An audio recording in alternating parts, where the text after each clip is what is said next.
with me, and then we'll put Dan and Ray back that way on the baseline. Okay, you guys, so first off, happy rainy, horrible Saturday to you. Couple orders of business. Make sure, just a reminder, if you're playing the club championship, play your matches, please. And if you haven't paid me, you can do that. Also, we have a mixer coming up December 14th, where we got Bernie's book thing that we are going to donate books to. So try to bring one if you're going to come to that. Even if you're not coming to that, you can still donate the books. Today we're going to get into our blitzing and defending the blitz. We had a situation come up where the net team, we were doing just fine until the other team lobbed and came in, and we didn't really know what to do. So that's what this is all about, is how do you handle that situation. Let's switch here, Ryan. So here's what's going to happen. Dan is going to blitz. He's going to make a nice lob, and he's going to blitz. Are you ready? Okay, here we go. Nice lob and blitz. Me! Now, I'm going to hit this. I'm in trouble. Dan is taking over the net, right? He's large and in charge right there. What do I need my partner to do so that I know Dan's coming in? I'm not watching Dan, am I? What am I watching? The ball. I do not want to have to do both because I will screw that up for sure. That's where my partner comes in. Ryan, what are you going to tell me? Blitz. Blitz. He could also say, hit it. Here's why.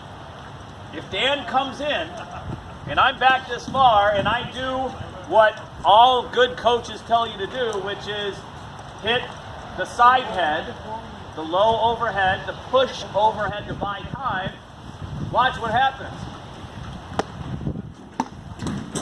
See what happens? So that's not going to work, is it? So when he tells me there's a blitz, I got to do something different. Are you ready? So he says, hit it or blitz, and I do this. Boom! See the difference? So if I know Dan is coming in and my partner tells me so that I know, a different result will occur. The blitz will be neutralized in effect, rather than it being successful. And it hinges and keys upon my partner looking at what they're doing and not watching me hit the ball. That's not always easy. Sometimes that's easier said than actually done. So it's going to be really on my partner to help you. Does anybody have any questions about that communication there? Now, Ryan might move back a little bit, and then he sees me hit it hard and it goes back through Dan, so then Ryan moves back in, and now if I move back in, what should Ray do if Dan can't hit that?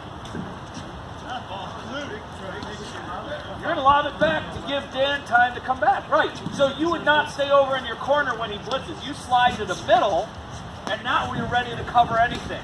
Okay? Basically, I think some guys call this the I formation, where they got the monkey in the middle. They got the guy up and the guy back. As a general rule of play, not so successful. But as an aggressive play to put pressure on your opponent, it can be wildly successful and even change the course of a match because of you can change momentum with that kind of aggression, right? Get that confidence. Okay, so that's what we're going to work on today is the communication. We're going to do this again right now, and this time my partner is going to let me know what's going on. Ready? Okay.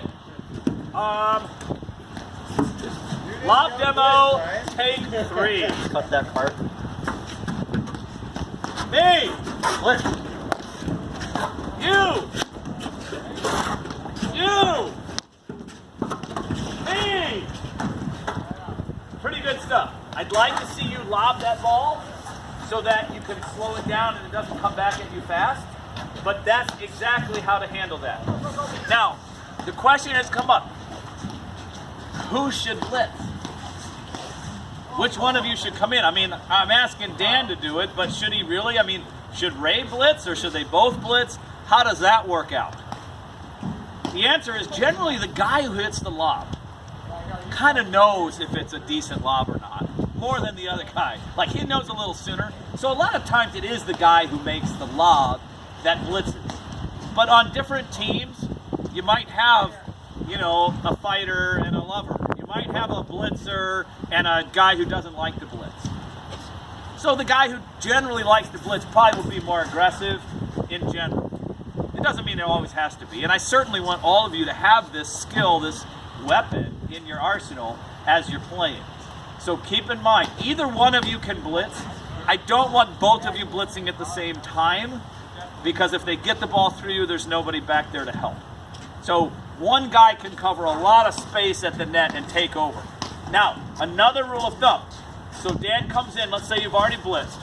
If I get this ball and it's above net height, and he can take it above net height, he should take it.